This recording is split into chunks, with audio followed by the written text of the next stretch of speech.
5 अगस्त 2019 वो तारीख जब देश की संसद में जम्मू कश्मीर की तस्वीर और तकदीर बदलने का ऐतिहासिक फैसला लिया गया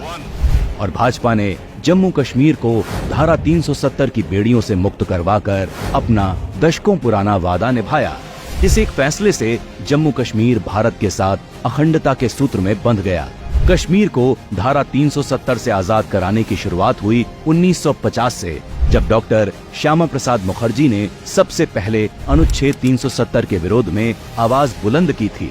और जम्मू कश्मीर के लोगों के सामने संकल्प लिया था कि या तो मैं आपको भारतीय संविधान प्राप्त कराऊंगा या फिर इस उद्देश्य की पूर्ति के लिए अपना जीवन बलिदान कर दूंगा। लेकिन नेहरू शेख अब्दुल्ला की दोस्ती में इतने अंधे हो चुके थे कि उन्होंने अनुच्छेद 370 के मसले पर सरदार पटेल की सलाह को भी ये कहकर मानने से इनकार कर दिया कि कश्मीर के मुद्दे पर गोपाल स्वामी अयंगर के अलावा किसी और के हस्तक्षेप की आवश्यकता नहीं है। इसके बाद सरदार पटेल ने नेहरू के आर्टिकल 370 के फैसले पर कहा था कि जवाहरलाल एक दिन रोएंगे। अनुच्छेद 370 के कारण भारत का हिस्सा होते हुए भी अन्य राज्य के लोगों को जम्मू कश्मीर जाने के लिए परमिट लेना पड़ता था। डॉक्टर श्यामा प्रसाद मुखर्जी ने इसी सौतेले व्यवहार का घोर विरोध किया और 8 मई 1953 को अटल बिहारी वाजपेयी के साथ जम्मू कश्मीर के लिए कूच की।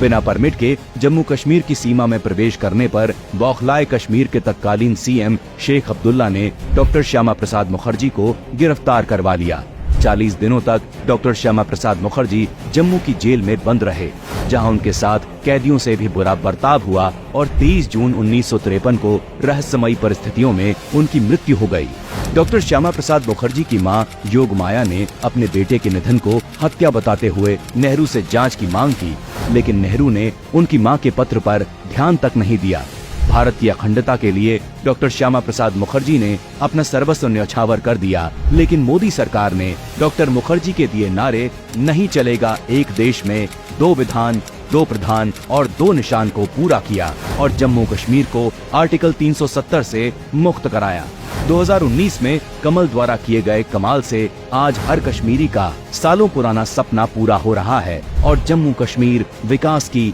नई गाथा लिख रहा है।